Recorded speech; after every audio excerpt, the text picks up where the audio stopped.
힘든 순간 한번 이렇게 의자를 딱 빼면 앞으로 딱 나와가지고 이렇게 하자, 알았지? 봄봄 진짜 중요합니다. 고거에 있는 지문의 길이가 좀 많이 생략이 됐거든요. 중략 부분이 한 줄 줄거리로 정리가 되어 있다 하더라도 한 번만 딱 정독을 하고 읽어주시는 순간 이해가 잘 되고요. 선생님 봄봄 이 지문 하나를 이렇게 문제를 많이 풀어야 되나요? 라고 하면 자료집 준거에서 앞부분 위주로 하고 난 후에 뭔가 글씨체나 편집 방식이 확 달라지는 애가 있거든요. 그거는 여러분의 선택입니다. 근데 이제 그 앞에 부분만큼에서의 본본은 좀 풀어보셔야지 이 작품의 내용이 좀 이해가 되고, 얘는 늘 항상 1학년 시험지에 있었던 작품이거든요. 근데 이 작품을 또 선택을 하시는 이유에서 좀 낼거리들이 있어요. 그래서 기출도 풀어보고, 그러니까 제일 지금 나가는 거에서의 기출은 쌤 생각에는 이거는 20일 전까지는 다 개별 풀이가 끝났으면 좋겠어. 지금 나가는 것들은 20일날 다 끝나고 나면 그 전에 마지막 주에 이제 김고 기출 문제가 있겠지. 천쌤이 내시고 김상혁 쌤이 문법 내신 거 이런 거 다 이제 편집을 해서 김고 거를 리허설을 하는 거, 그거를 이제 완전 자기 걸로 만들면 되는데, 그것만 하면 쌤 생각에는 2등급까지 무조건 나와. 딱 김고 기출 엑기스만 딱 푼다라고 하면 그거는 무조건 2등급까지 나올 수 있는 행동인 것 같아. 근데 거기에다가 뭘 좀 해주면 좋겠는가? 평상시에 지금 나가는 것들에 대해서 문제를 풀이하시고 1대1을 하면 쌤은 진짜 1등급 무조건 나올 수 있다라고 확신합니다. 알았죠? 김고 국어 절대 어렵지 않습니다. 좀 허무할 수도 있습니다. 치고 나서. 근데 천쌤이 어떻게 응용하실지를 모르기 때문에 쌤이 감이 막 많이 쉽다라고는 말 못하지만 생각보다 그렇게 어렵지 않아요. 생각보다 와 이렇게 생각하는 문제들이 더 많을 수도 있어요. 알았죠? 20페이지 갑니다. 특히 김상현 쌤 문제는 어렵지 않습니다. 그래서 쌤이 장면을 좀 자르면서 여기서부터 여기까지 보고 막 이렇게 할게. 알았지? 알았나? 장현아. 이 작품은부터 시작할게. 밑줄 끌게. 1930년대 농촌 배경에다가 밑줄 그리고 1930년대 농촌 배경에다가 밑줄.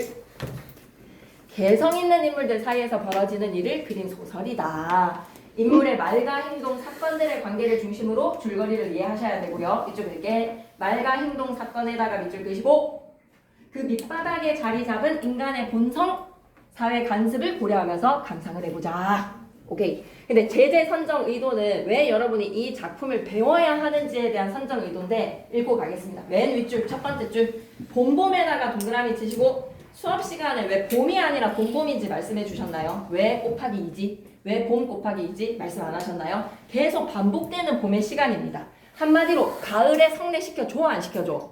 안 시켜줘. 그러니 또다시 봄에 갈등을 겪게 될 것이다 라는 갈등의 연속성의 본복. 머슴으로 인하는 대릴 사이에다가 밑줄 그시고 위에다가 나. 1인칭 주인공 시점이야. 대릴 사이 위에다가 나. 장인 간의 희극적 갈등에다가 밑줄 그시고 딱 그 장면이 생략이 됐어. 희극적 갈등 딱 들어가야 되는데 그 희극적 갈등이 생략이 되었어. 해학적에다가 방점 찍을 거야. 해학적에다 방점 뽕뽕뽕. 해학이 어떤 웃음이지? 배워왔을 거라고 생각한다. 해학은 어떤 웃음이야? 해학이랑 구분해야 되는 개념이 뭐지? 맞아. 풍자는 돌려가기의 웃음이야. 하지만 해학은 약간 마이너스의 요소를 웃음으로 승화시켜주는 따뜻 웃음이라고 생각해줬으면 좋겠어. 자인인이랑 대릴 사이가 서로 활극을 벌이는 그 상황을 해학적으로 그리고 있는 소설이야. 이 작품은 사건을 물결 표시해줘. 역순행적 구성에다가 물결 표시. 이거 진짜 꼭 나와야 되는 출제 요소거든. 근데 아쉽게도 장면이 너무 편집이 되어서 얘를 낼 수가 없어 지금. 기본 고고 그 고고 문제집에 실려있는 그 장면 가지고는 역순행이 너무 뚜렷하지가 않아. 그렇지만 역순행에다가 물결 표시 해주시고 쌤이 좀 잡아주기는 할 겁니다. 나올 수도 있으니까.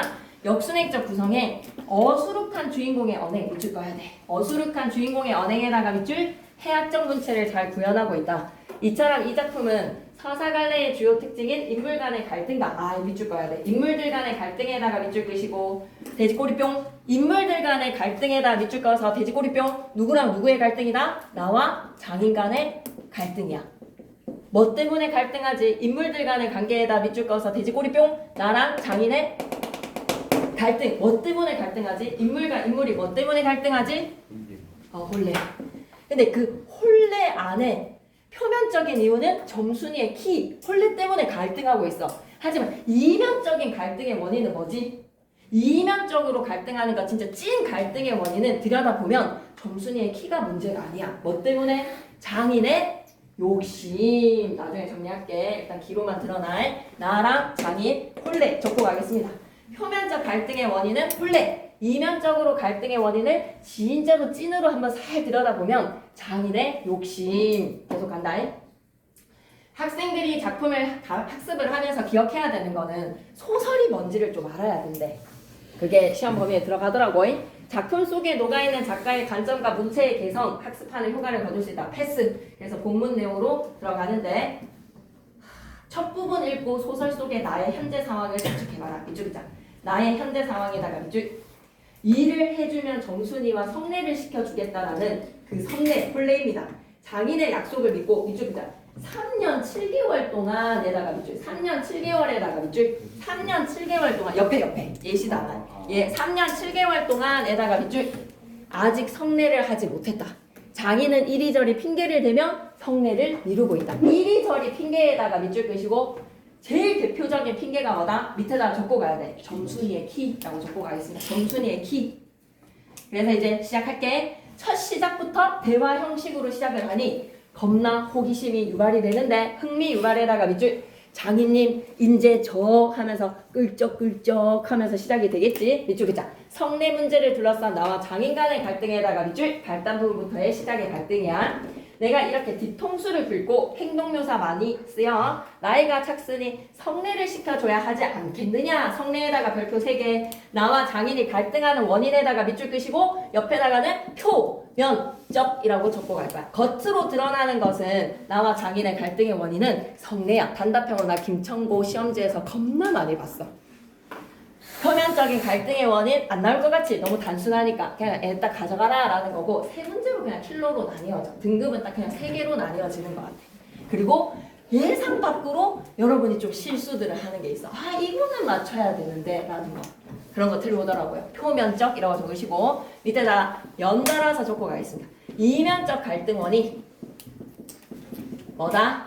장인의 인색함, 욕심, 성격이 먹 같아서 염전 노예 키우는 사고방식이잖아요. 그죠? 장인의 인색함 옆에다 적고 가시죠. 나와 장인의 갈등 원인 표면적이라고 적으시고 성례는 표면적 갈등 원인입니다. 겉으로 드러난 거. 근데 이면으로 들여다보면 장인의 인색함. 그러면 항상 대답이 뭐라고? 이 자식아 성내고 뭐고 미처 자라야지. 밑줄 그자 상투적 답변에다가 밑줄 점순이의 키를 핑계로 대고 있어. 이 자라야 한다는 것은 내가 아니라 장차 내 아내에다가 밑줄 순우리말의 어휘 좀 챙겨갑시다. 와이프, 아내. 점순이의 키 말이다. 점순이의 키에다가 밑줄 끄시고 겉으로의 핑계입니다. 내가 여기에 와서 내 현재 상황 게시하지. 돈 한 푼도 안 받고 일하기를 3년하고 꼬박 7달 동안 일을 했어. 밑줄 끄자. 3년 7개월 동안 염전 노예야. 노동력 착취에다가 밑줄 노동청에 신고하잖아. 난리 나는 거야. 그런데도 미처 못 자랐다니까 이 키는 언제 자라야 되는 겐지 짜증에다가 밑줄 순우리말로 바꾸라는 거. 나는 너무 불안해. 정말로 과연 진짜 정말로 난 나올 것 같아. 정말로 영문을 모른다. 일을 좀 더 잘해야 한다. 혹은 밥을 좀 덜 먹어야 한다. 내가 워낙 많이 먹으니까. 장인의 인색한 성격에다가 밑줄 이런 데에서도 드러나지. 밥을 아까워해. 그렇게 한다면 내 노력으로 뭔가 극복할 수 있는 거라면 나도 얼마든지 할 말이 많아. 하지만 점순이가 안죽에다가 밑줄 끄시고 아직 너무 불안해. 어리니까 더 잘해야 한다는 거는 어째 볼 수 없이 고만 어안이 벙벙해지고 말지. 벙벙에다가 밑줄 끄시고 사람이 얼빠진다. 문제 제기를 못한다. 문제 제기를 못한 애다 밑줄 한 번만 더 꺼줘. 딱 30분만 더 달리자. 알았지? 집중하자. 맥락 읽기 Q&A 갈게. 이 소설의 서술자는 누굽니까? 라고 하면 난데 옆에다가 좀 적어놔줘.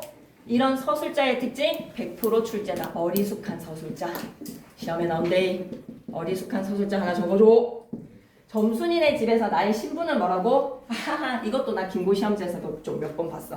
명목상 표면적으로 봤을 때는 명목상에다가는 네모박스 대릴 사이에다가 밑줄. 근데 실질적 사실상 위에다가 뭐라고? 실질적 위치. 실질적 왜 이렇게 흥분하지? 좀 중요해서 실질적으로는 뭐다? 머슴에다가 밑줄. 나 이거 좀 몇 번 봤네. 사실상이 실질적으로 좀 고쳐줬으면 좋겠다. 실질적인 위치는 머슴. 하지만 면목상으로는 명목으로 내세우는 거는 뭐다? 대리사위. 이거 두 개 기억해줘.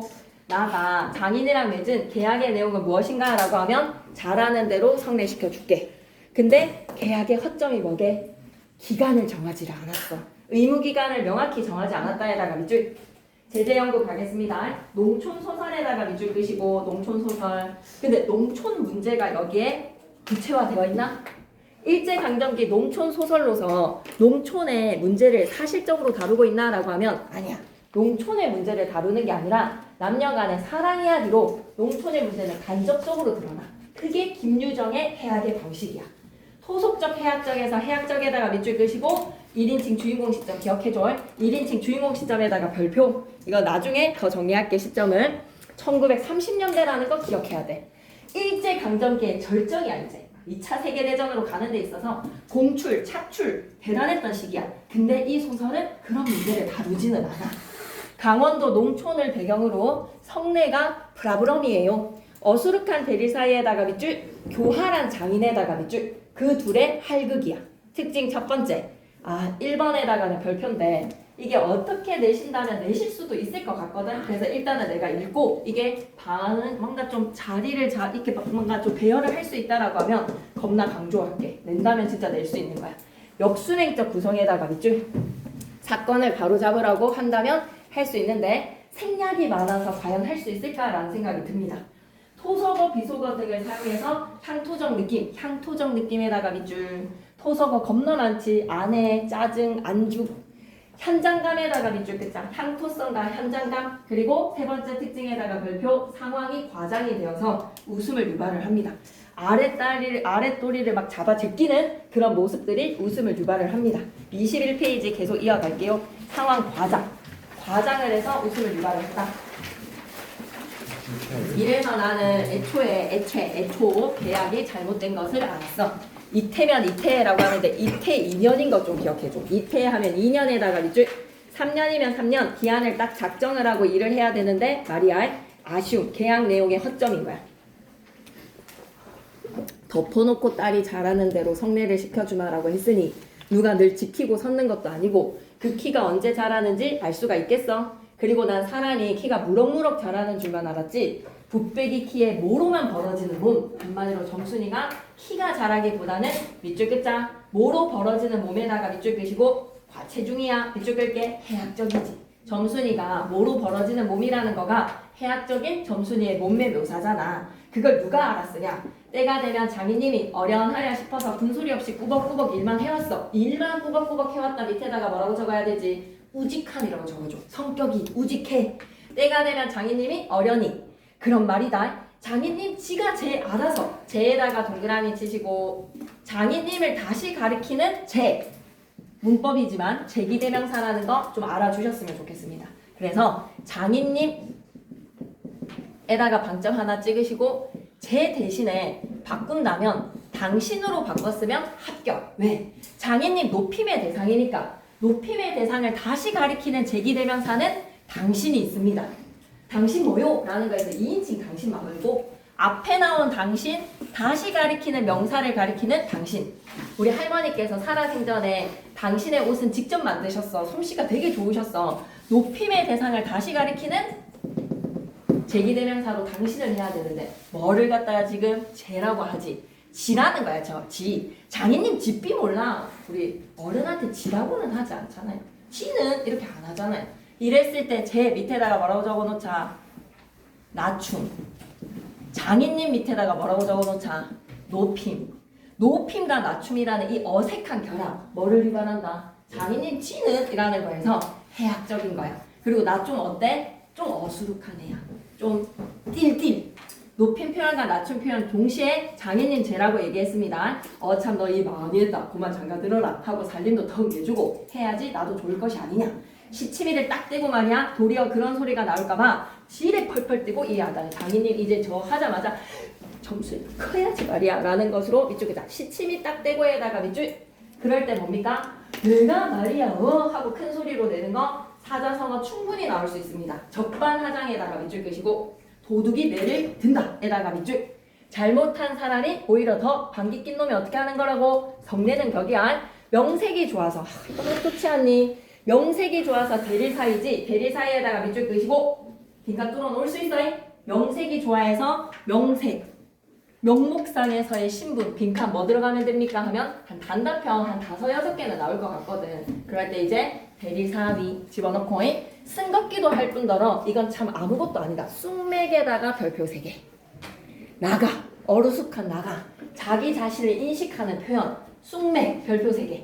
또 쑥이라고 적어라 얘들아. 발음이 쌤이 지금 쑥이라고 나왔지. 쑥맥이다 쑥맥. 볼인지 단어 뜻도 가봐봐. 콩인지 보리인지 구별하지 못한다에다가 밑줄 끄시고 콩숙자의 맥, 보리맥자입니다. 콩인지 보리인지 구별하지 못한다라는 것으로 나가 자기 자신을 자책하는 표현 밑줄 끄자. 나가 자신의 어리석음을 자책하는 표현에다가 밑줄 끄시고 콩인지 보리인지 구별하지 못한다는 뜻으로 들어갈 알맞은 말은 하면 여러분이 뭐라고 적으셔야 된다. 숙맥이라고 적으셔야 됩니다. 그걸 모르고 점순이 키 잘하기만 밑줄 꺼줘. 까맣게 기다리지 않았나. Look forward to ing. 목이 빠지게 기다렸다. 뭐라고? 학수고대에다가 밑줄 여기까지 이제 실려있어. 고고에서 여기까지 딱 잘려있어. 그럼 여러분도 여기까지 착착 표시해줘. 나도 이렇게 꺾어놨어. 대장면 안 들어가.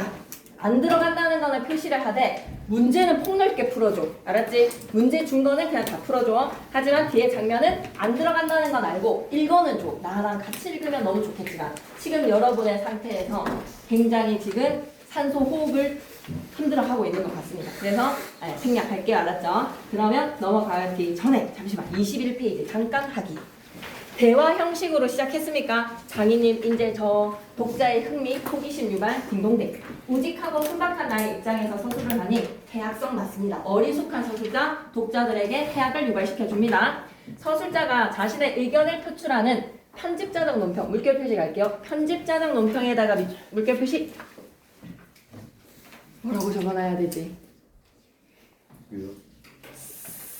3인칭 시점이라고 적을게. 편집자적 논평은 작품 밖에 있는 서술자가 작품 속에 개입을 해서 자기 생각을 드러내는 것으로 주로 3인칭 작가 시점에서 많이 나옵니다. 관찰자 시점이나 전지적 시점이나. 그래서 편집자적 논평에다 물결 표시 도영이 이거 적으면 돼. 3인칭 시점이라고 적으면 돼. 오케이? 다 됐지? 오케이. 숙맥, 그 다음에 대리 사이, 그리고 갈등의 표면과 이면적 원인 이것 좀 체크하면서 22페이지는 생략. 생략하지만 굉장히 여러분이 한번 좀 잘 읽어줬으면 너무 좋겠는 거. 물론 시험지에는 이 지문이 절대 나오지는 않지만 글의 흐름상 여러분이 읽어놓으면 너무 재밌다. 꼭 좀 읽어줬으면 좋겠다. 23페이지 생략. 24페이지부터 그 다음 장으로 이어집니다. 24페이지 논뚝에서부터 또 꺾은각으로 시작할까? 논뚝에서에다 꺾은각으로 시작해서 여기서부터는 시험 범위 들어갑니다. 논뚝에서 벌떡 일어나 한풀 죽은 장인님 앞으로 다가서며 왜 한풀 죽었지? 무슨 일이 있었던 거지? 발극이 일어나는 거야? 뭐 한 거야? 한번 봐봐. 논뚝에서 벌떡 일어나 라는 거는 내가 배가 아파가지고 장인님 오늘 컨디션이 너무 안 좋은데요 라고 하니까 장인님이 바로 막 까마대기를 때린 것 같아. 한풀 죽은 장인님 앞으로 다가서면서 나 갈테요. 그동안 사경 쳐내슈. 사경에다가 가로로 묶으시고 너무 중요한 키워드야. 사경이 대체 뭘까? 단어 뜻으로 갈게. 주인이 머슴에게 주는 한 해 농사일의 대가야.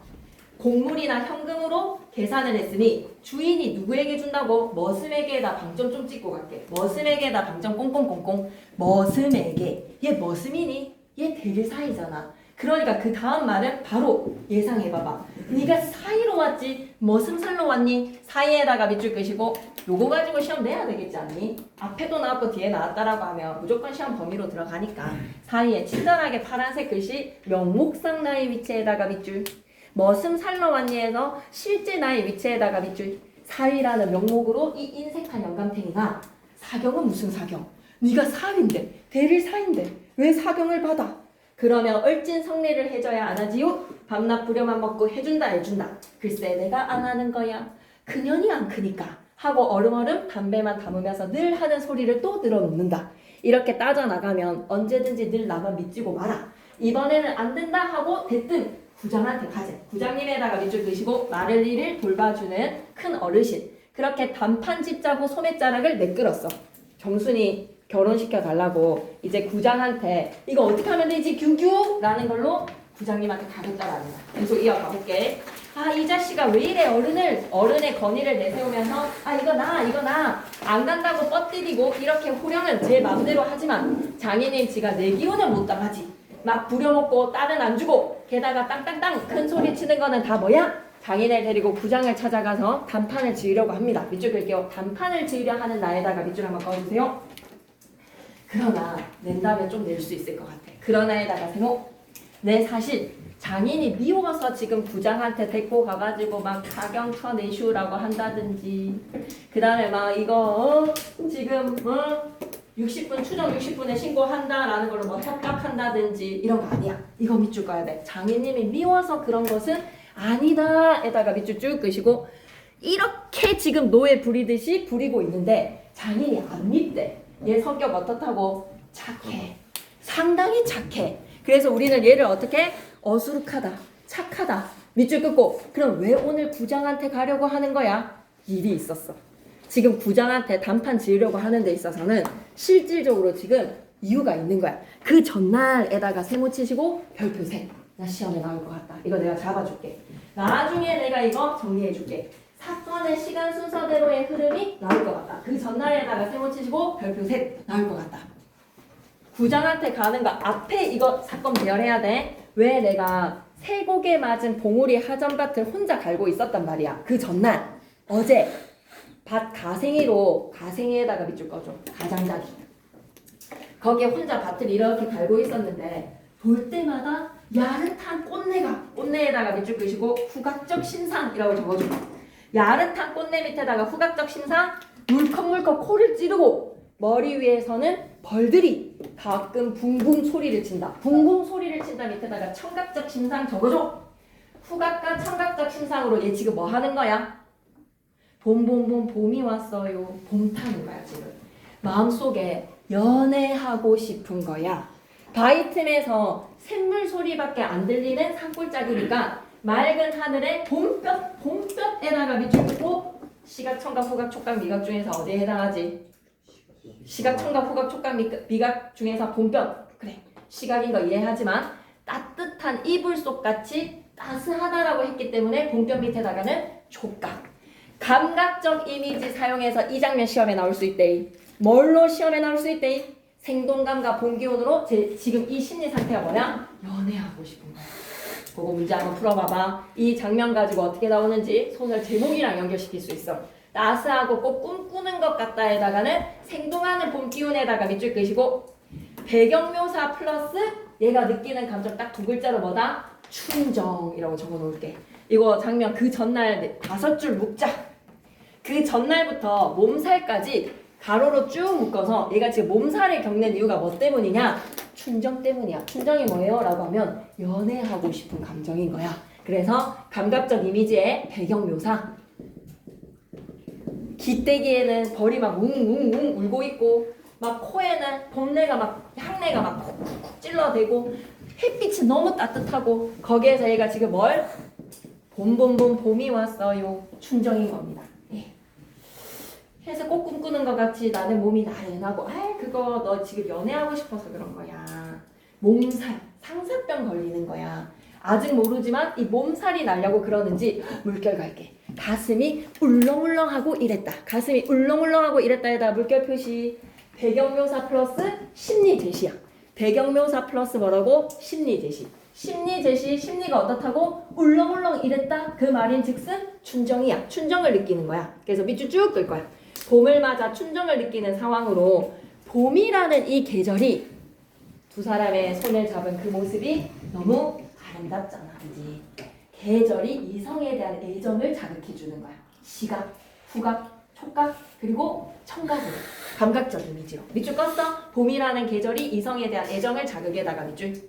그래서 얼어이 말이 맘맘마 이렇게 노래를 하면 이거 안 읽어도 돼. 이제 여기서 잘리는 거야. 이 장면 너무 중요해. 감각적인 배경묘사랑 심리 제시 요거 시험에 나옵니다.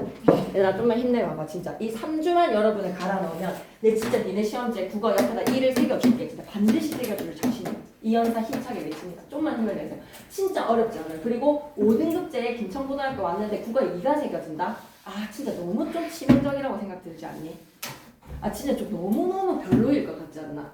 왜냐? 일하는 말인즉슨 이 문 열었다고 생각해봐봐. 아 나 진짜 집에 가고 싶을 것 같은데 이 일을 만약에 내가 열었다고 생각해봐. 그럼 그 뒤에부터 그 몇십 명에서 그냥 옛날 지금 이 9등급제로 치면 그냥 3, 4로 취급받는 거야. 이 2는 당연히 3등급이 마찬가지로 맞는 거고 사실상 이 2지만 3이 맞는 거고 근데 이게 3인데 4랑 너무 똑같은 2의 말로 설명이 안 된다 얘들아. 그래서 여러분이 너무너무 힘든 마루타예요. 그래서 이제 너무 잘 할 거지만 학교 선생님들도 너무 많이 신경 써주시고 할 건데 나는 이 10%에 니네가 못 들어간다?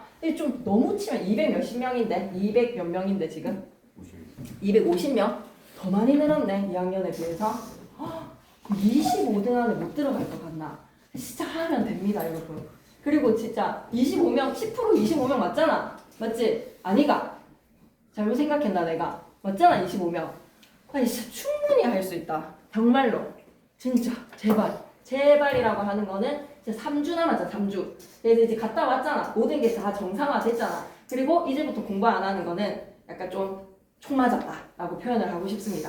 그래서 좀 한번 해보고 나면 생각보다 얘들아 진짜 어렵지가 않아. 정말로 좀 이제 이거 하고 나면 이제 쌤의 품을 떠날 때가 와. 그러면 선생님 그냥 뭐 이렇게 할게요 저렇게 할게요 하면 니네 말이 다 오르니까 하는데 첫 시험은 쌤이 좀 하자는 대로 좀 한번 해봐봐. 그렇게 하고 나면 생각보다 진짜 국어에 그렇게 시간 투자 많이 할 필요 없습니다. 그냥 하자는 거 요거 꼭꼭꼭 이것만 하고 사고력 하나도 필요 없습니다. 사고력 진짜 하나도 필요 없이 엉덩이와 그냥 시간만 좀 투자해주세요. 엉덩이와 시간. 여러분들 엉덩이만 좀 붙여주시면 됩니다. 자 옆에 갑니다. 나의 몸살의 원인을 크게 별표 하나 치세요. 나의 몸살의 원인을에다 크게 별표. 이 소설의 제목과 연관시켜서 생각해보자 라고 하면 연애하기 좋은 계절은 봄, 이별하기 좋은 계절은 가을. 그래서 이 몸살은 몸의 몸살이 아니야. 일을 많이 해서 근육통이 아니야. 마음의 몸살에다가 밑줄. 너무 좋지 않니? 마음의 몸살에다가 밑줄. 정순이랑 결혼하고 싶은데 집에다가 결혼해서 아내 데리고 오겠다라고 말한 지 3년 7개월이 지났는데 김고 졸업하고도 남은 시간이잖아. 밑줄 그자. 봄이 돼서 만물이 생동하는 것에다가 밑줄 미치겠는 거야. 춘정으로 몸살에다가 밑줄 연애하고 싶어서.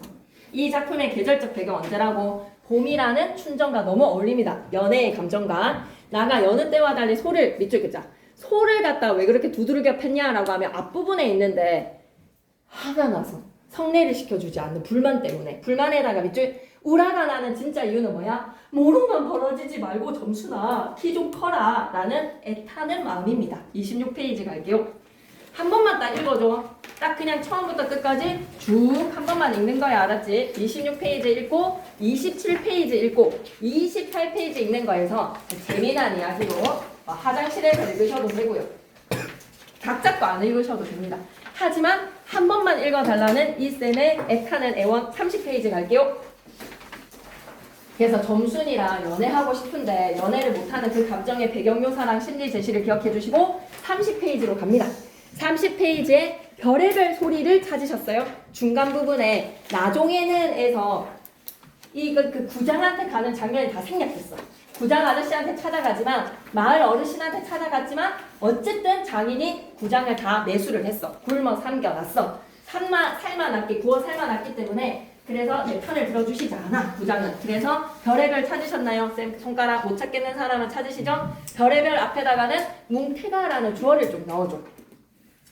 뭉태가 내가 구장한테 갔다 와서 뭉태 집에 저녁에 놀러를 갔어.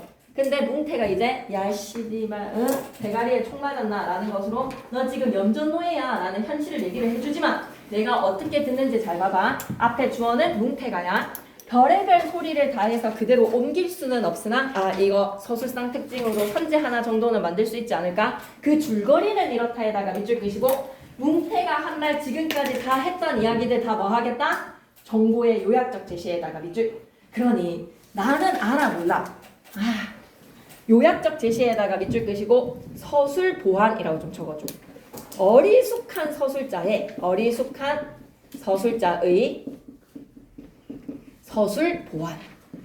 누가? 뭉태의 말의 요약적 제시가. 얘는 지금 본인의 현 주소를 제대로 파악을 못해. 장인이 어떻게 본인을 이용하고 있는지를 제대로 파악을 못해. 그래서 그것에 대한 독자들이 좀 헷갈려. 내가 착하다고는 하지만 진짜 그러한 것인지 아이고 이 녀석아 그게 아닌 것 같은데 라고 답답해하는 독자들에게 확신을 주는 거야. 누가? 뭉태가. 그래서 뭉태는 어떤 인물이라고 생각하시면 되겠습니까? 별의 별 앞에다가 쌤이 뭉태가라는 주어를 넣어달라고 했죠. 그러면 뭉태 동그라미 치시고 요거 좀 돼지꼬리 뿅 표시해 놓을까? 어리숙한 서술자 나의 서술을 보완을 해주는 정보 제공자랄까? 독자들에게 뭐를 제공해준다? 정보를 제공을 해주는 등장인물입니다. 괜찮나요? 좀만 힘내요. 별의별 3주 진짜 3번 수업 더 하고 싶어도 못한다. 3번. 별의별 소리를 다해서 그대로 옮길 수는 없으나 그 줄거리는 이렇습니다. 우리 장인님이요. 이제 자기 입장에서 뭉태 들은 이야기야. 딸이 3명이 있어. 맏딸은 재작년 가을에 시집 보냈어. 정말은 시집을 간 게 아니라 사실상 그 딸도 대리 사이로 갈아들이기를 동리에서는 로고 가로 묶기 괜찮지 않니? 사이부자에다가 가로로 묶으시고 노동력 착취를 하는 대리 사이를 이용을 하는 그 악용의 장인의 그 인색함을 반어적으로 아이고 이번에도 사이가 바뀌었네. 아이고 사이부자 욕필이 좋겠네 라는 것으로 사이부자에다 가로로 묶으시고 그대로 기억해. 노동력을 착취하기 위해 대리 사이 제도를 악용하는 장인에 대한 반어적 비판. 사위부자. 사위부자고 이름이 났지만 14놈을 첫 달에서는 갈아 끼운 거야. 대단하지 않니? 6개월씩만 돈 안 내고 부려먹었다 하더라도 대단하지. 14놈. 14놈이란 참 너무 많다. 장인님이 아들이 없어서 그래.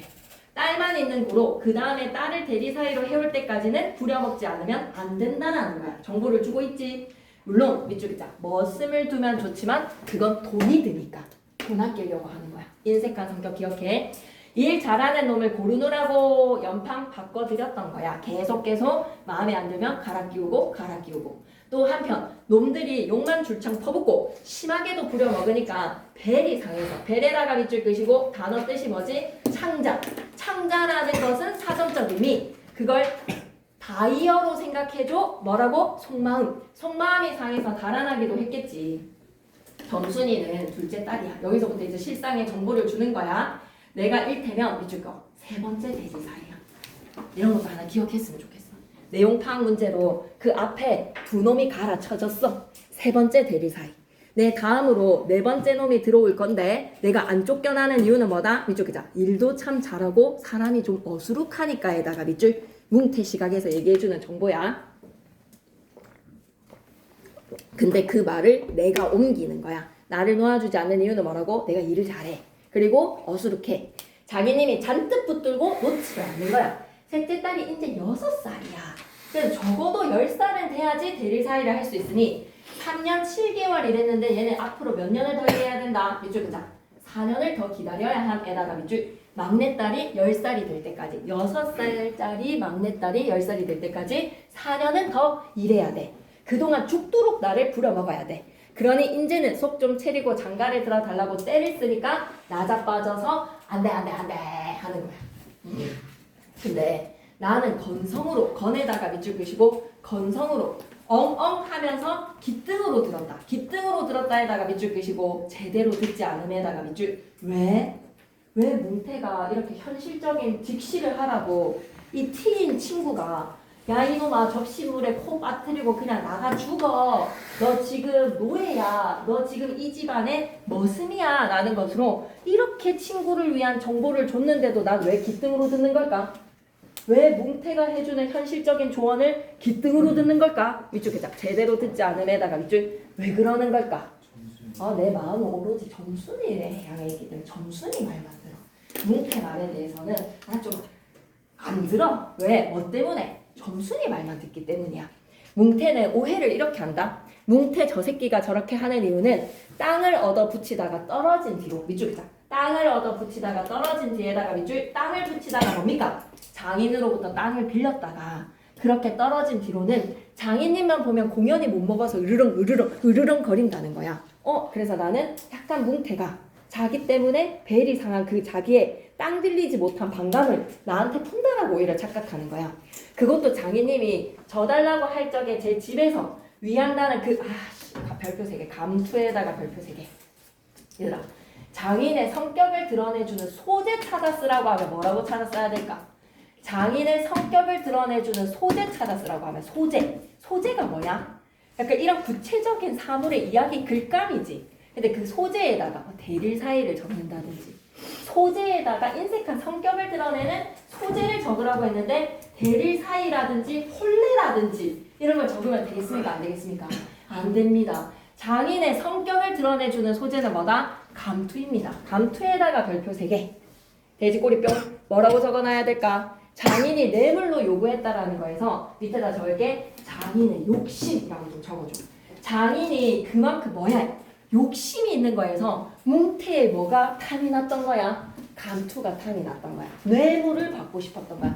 장인의 욕심을 드러내주는 소재 감투입니다. 감투. 예전에 원님이 쓰던 것이라나 그 옆구리에 뽕꽁뽕 종먹은 걸레를 선뜻 주었으면 장인한테 뇌물로 감투를 바쳤으면 뭉태는 계속 땅을 빌릴 수 있었어. 근데 그 감투를 주기 싫어가지고 그거를 안 줬다가 삐져가지고 장인이 땅을 갖다가 빼앗은 거야. 다시 니한테는 안 빌려줘! 라고 한 거지. 잠시만 넘기지 말아봐. 30페이지에 맥락 있게 Q&A. 다 하고 싶어도 이제 끝나가. 아쉬울 걸 끝나고 나면. 맥락 있게 Q&A. 뭉태의 판단과 다른 나의 생각은 나는 뭉태의 판단이랑 달라. 그만큼 나는 어리숙한가. 나는 오로지 누구의 말만 들으니까 정순이 말만 들으니까. 참고 기다리면 언젠가는 결혼을 할 수 있을 거라고 믿어. 밑줄이다. 결혼할 수 있을 것이라고 믿고 있다에다가 밑줄 끄시고 이 답답한 사람아.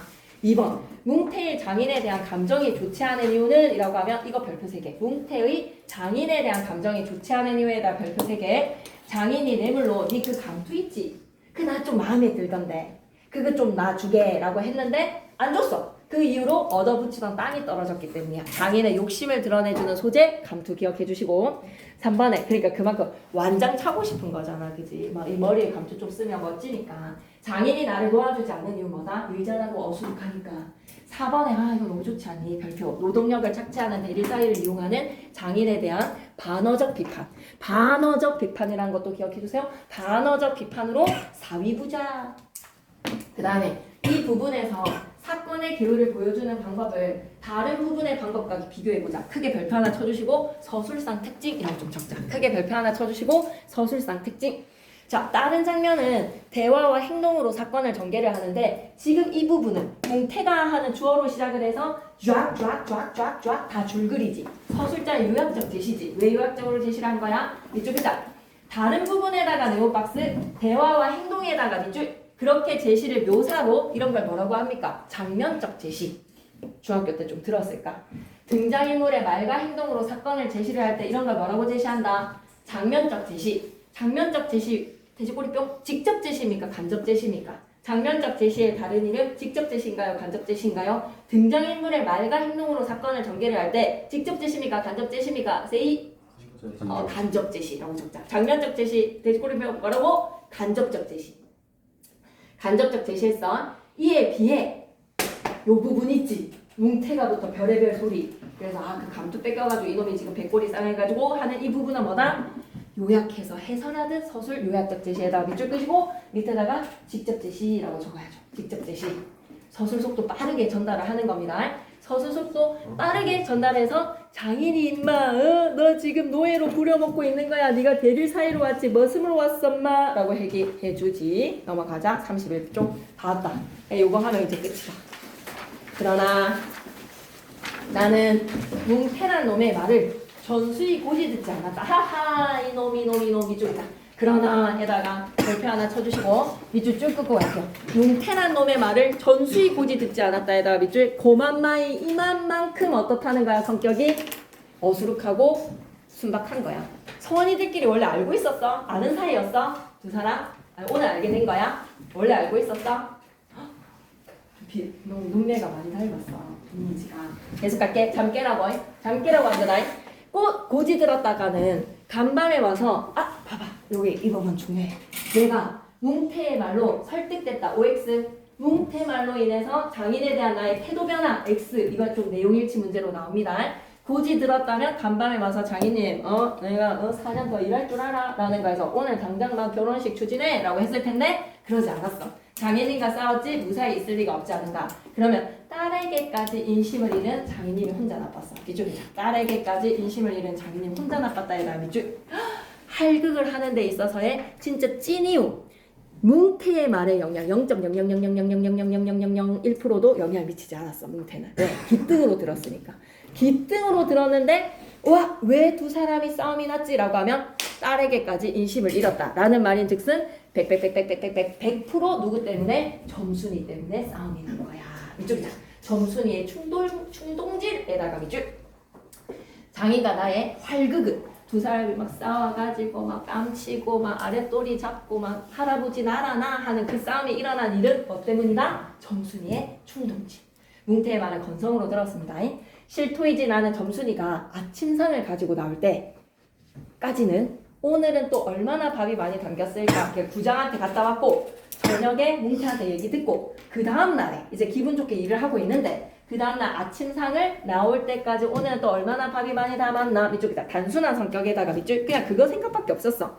상에는 된장찌개, 간장 한 종지, 조밥 한 그릇 그리고 밥보다 더 수북하게 담은 산나물까지. 밑쪽이다.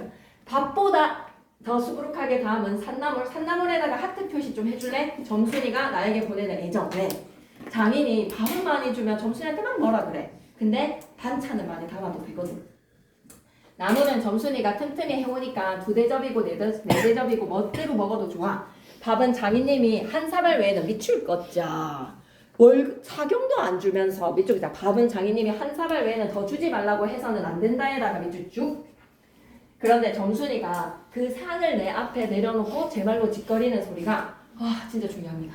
부장님한테 갔다가 그냥 온담 그래? 라는 거에서 그 어제의 이야기지. 구장한테 왔는데 좋은 결과가 없이 왔다는 거에서 야 너 구장한테 가서 그냥 왔다면서 하고 불면을 내는 거야. 오빠 그냥 왔다면서 엊그제 산에서는 그렇게 똑같은 모습 배우 쫑알거리네. 딸은 내가 더 단단히 덤비지 않고 만 것이 좀 어리석기는 했어. 그래 구장님한테 뭐 진 것도 그런 것도 좀 속으로 그랬기는 했어. 그러니까 나도 저쪽 벽을 향해서 외면을 하면서 내외하는 모습에다가 밑줄 남녀가 말을 섞으면 장인이 큰일 나거든. 장인이 야단치거든. 그래서 내외를 하면서 안 된다는 거를 그러면 어떡한담? 밑줄 그죠? 안 된다는 걸 그럼 어떡한담? 에다가 밑줄 그리고 소극적, 수동적 성격에다가 밑줄 제일 하이라이트 별표 3개 샘을 잡아채야지 그냥 둬 이 바보야 에다가 별표 3개 얼굴이 빨개지면서 성을 내면서 안으로 셀쭉하니 뛰어들어가지 않느냐? 이때 아무도 본 사람이 없었기에 망정이지 보았다면 내 얼굴이 밑줄 끌게 애미 이름 황새새끼처럼 에다가 밑줄 끄시고 진짜 사랑하는 자기의 오마이 러브, 온리 러브 점순이가 나한테 바보라고 했어. 내 동생이 당당한 멋진 오빠이고 싶은데 점순이가 나한테 바보래. 밑줄 긋자. 점순이한테 바보 취급당해서에다가 밑줄 가엾다 했을 것이야. 여기서 이제 끝나면서 할극으로 발전을 하거든요. 옆에 퀴즈 보겠습니다. 나의 생각에 문태의 판단과 다른 까닭은 뭐다? 문태는 장인님으로 인해서 얻어붙이던 땅이 떨어졌어. 감투 때문에 나는 하루라도 빨리 점순이와 성례를 해야 하기 때문에 밑줄 그자 장인에게 잘 보여야 하는 입장에다가 밑줄 그러니 이렇게 실망하고 싶지 않아. 4년 더 일해야 되는 거를 현실 외면하고 싶어. 기대가 가급적 상황을 좋게 했으면 좋겠다라는 것도 이 녀석 정말 어리숙하구나. 2번째 갑니다. 점순이와의 대화에 드러난 인물의 상황과 심리 두 사람은 각자 혼잣말 하듯이 대화를 하는데 점순이가 나를 구박하는 내용이다. 이를 통해서 남녀가 터놓고 대화를 나눌 수 없었던 시대입니다. 밑줄 그자 남녀가 터놓고 대화를 나눌 수 없던 시대에다가 밑줄 끄시고 옆에다가 1930이라고 적어줘. 1930년. 그런데 그런 상황에서 몇 년째 약혼 상태로 지내온 상황에 대한 답답함 그러면서도 알게 모르게 서로에게 밑줄 꺼줘. 서로에게 가진 호감에다가 밑줄. 그래서 이 두 사람의 갈등에는 누가 영향을 미쳤다고? 점순이의 충동질에서 샘을 잡아채야지 이 바보야. 그래서 그 다음 장에서 뭉태가 시키는 대로 너무 정직하게 점순이가 말한 그대로 어떻게 하고 있다? 샘을 잡아채야지. 오케이. 그러면 조금은 싱거워요. 정말 재밌는 장면들이 많은데 이게 고고에서 생략을 해서 좀 아쉽습니다. 그래서 뒤에는 여러분이 한번 읽어봐 주시고 선생님 문제에서 안 들어가는 장면 문제도 풀어야 되나요? 라고 하면 딱 한 번만 해놓으세요. 김고 기출 리허설 하는 부분에서는 철저하게 여러분 시험 범위로 내가 편집을 할 터이니 그러니 이거 하나는 한 번은 처음부터 끝까지 쭉 읽고 문제를 풀어보시는 거를 강추합니다. 전체 맥락은 알아야 됩니다. 36페이지 가서 보기 문제 크게 별표 하나 쳐놓고 전체 읽고 나면 이거 하나 해봐봐. 전체로 스토리를 읽고 난 후에 이거를 한번 생각해서 번호를 매겨봐봐. 그러고 나서 나랑 다음 시간이나 아니면 직보 때 한 번만 딱 얘기할게. 이거 시간 순서대로 만약에 잡는다라고 하면 어떻게 잡을 수 있는지 한 번만 생각을 해봐봐. 꼭 나올 것 같지는 않아. 왜? 장면이 많이 생략됐으니까. 그런데 할 줄은 알아요. 할 줄은 알고 이해는 하게끔만 만들어 놓자. 그 다음에 36페이지 1번에 2 가겠습니다. 사건이 일어날 시간과 소설 속에서 서술한 순서가 다르게 에다가 밑줄 쭉 끄시고 이 말인 즉슨 이 소설이 어떻다는 거야? 역순행이야 순행이야? 사건이 일어날 시간과 소설 속의 서술한 순서를 다르게 에다가 밑줄 끄시고 밑에다 역순행적 구성이라고 적자. 역순행적 구성. 그러면 역순행적 구성을 해서 얻게 되는 효과 중요합니다. 사건 시에다가 밑줄 끄시고 순행으로 서술을 하면 사건의 흐름을 이해하기가 쉬워. 독자가 사건을 재구성하면서 읽는 재미가 떨어진다고.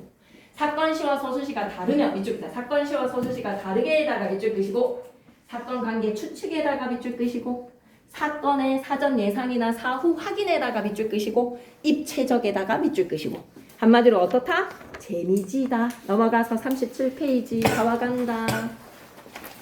이 소설의 주인공 나의 신상명세서를 작성해보자. 신상명세서에다가 밑줄.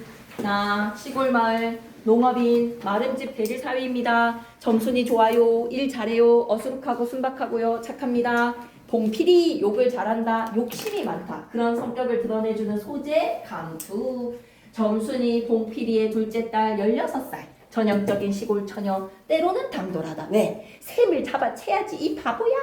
그리고 동네 부장. 좋은 게 좋은 성격, 봉필이에게 땅을 얻어붙이고 있기 때문에 누구 편이 될 수밖에 없다. 봉필이의 편이 될 수밖에 없다. 뭉태는 동네에 오래 살았으면 다혈질적이다. 뭉태가 흥분해가지고 푹 하면서 막 난로를 얻고 하거든요. 기름 불 붙이는 거.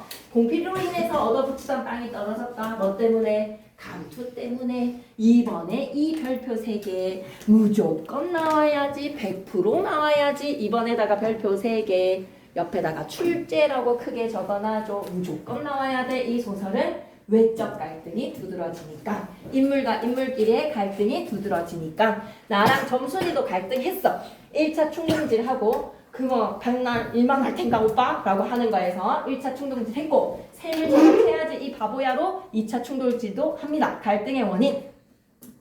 나가 3년 넘게 대리사위를 하면서 점순이랑 너무 결혼하고 싶은데 밑줄 긋자. 성례를 못했음에다가 밑줄. 그래서 점순이는 오빠의 소극성이 너무 답답한 거야. 그래서 갈등을 보여주는 것은 밑줄 긋자. 점순이에게 구박당함에다가 밑줄. 무려 2번이나. 백날 일만 할 텐가 라고 얘기했다가 셈을 잡아채야지 이 바보야. 갈등을 해결하는 거는 성례시켜주면 돼. 나랑 장인은 성례를 시켜주기로 약속을 했지만 지켜주지 않아. 왜? 장인의 욕심 때문에. 그래서 표면적인 갈등의 원인 성례, 이면적 갈등의 원인 장인의 인색함. 이 욕심만 내려놓으면 두 사람은 행복합니다. 모두가 다 행복할 거예요. 38페이지 가시죠. 다음 대화를 통해 장인을 대하는 나의 심리 변화를 추측해보자. 나의 심리 변화에다가 밑줄 끄시고 장인님 이제 저 3년이나 됐으니까 성례를 시켜줘야지 하지 않을까라고 기대를 합니다. 기대에다가 밑줄. 나 갈테요. 그동안 사격 쳐내슈. 사경에다가 밑줄 끄시고 이제 그만 포기하고 집으로 돌아갈까라는 마음은 굴뚝 같지만 실은 진짜 쫓아낼까봐 무섭기도 하고 밑줄 끄자. 내가 이렇게 세게 나갔을 때 3개 나가면에다가 밑줄 시켜주지 않을까에다가 밑줄. 부려만 먹고 왜 성례 안 하지요? 3년 넘게 일만 시킨 장인님에 대해서 화도 나. 그리고 그렇게 끌려서 어수룩하게 이용당하고 있는 자신에게도 화가 나. 그런데 안 시켜줄까봐 약간 걱정도 될 것도 같은데 모든 걱정이 뒤섞여 있습니다. 그리고 마지막 이거는 시험 범위 아니에요. 빙장님 인제는 다시는 안 그러겠어요. 장인님한테 덤볐다가 두들겨 맞았거든. 근데 점순이의 그 2차 충동질을 시키는 대로 했더니 그게 아니었어. 점순이가 장인어른 편들었단 말이야. 그런데도 용서해주는 장인에게 따뜻하게 대해주는 장인이 너무 고맙고 더 열심히 해야지 이 집의 사위가 될 수 있겠구나 충성하는 겁니다. 이쪽이자. 더 열심히 일해서 점순이와 혼인하겠다에다가 밑줄. 장면은 아니지만 알아놓으시면 좋겠습니다. 3번만 딱 읽을게요. 가를 참고해서 나의 표현상의 특징을 탐구해보자. 이거 하고 더 있고 싶다고 해도 가야 되는 사람들은 보내주고 쉬는 시간도 가질 거야. 가봐봐.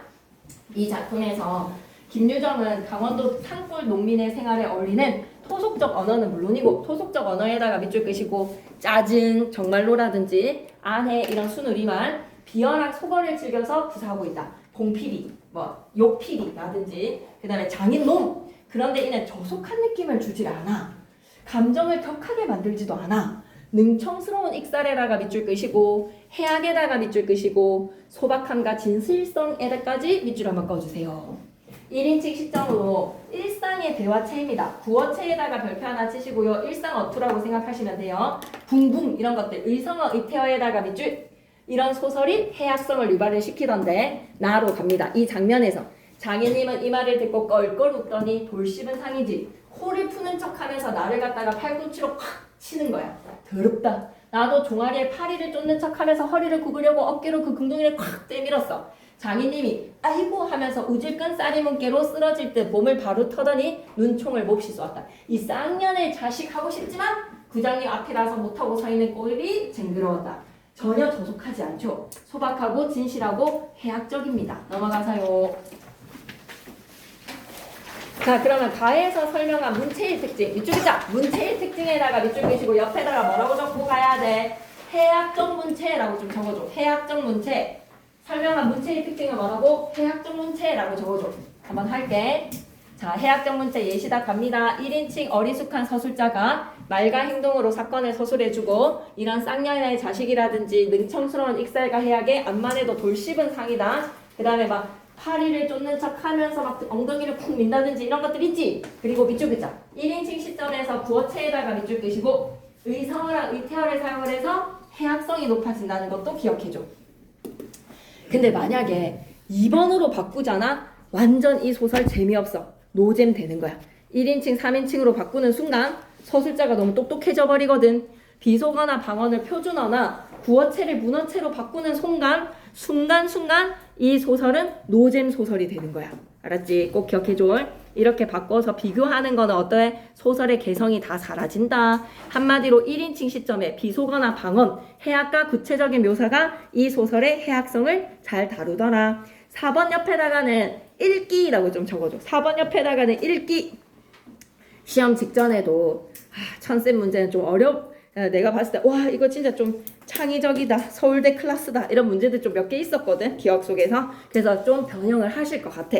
그러니 4번은 좀 읽고 가자. 이 소설의 해학적 문체가 당시 농촌 사회의 현실을 진지하게 보여주지 못했다. 여러분도 그렇게 생각하시나요?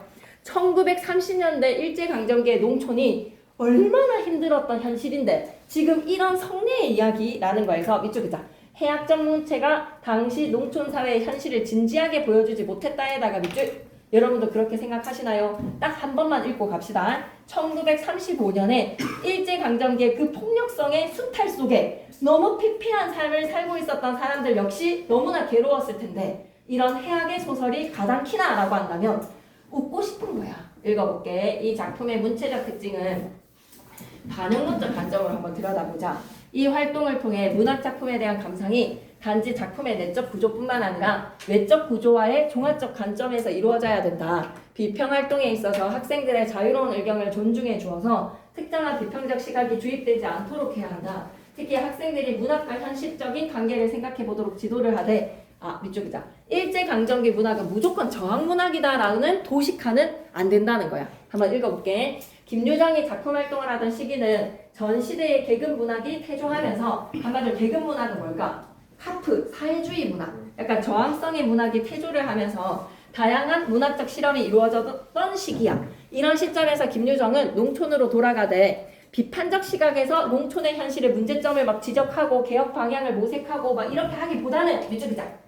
소박한 사람들의 일상에다가 밑줄 이런 걸 오히려 다루려고 했던 거야. 소박한 사람들의 일상에다가 밑줄 그냥 한 번만 읽고 지나가자.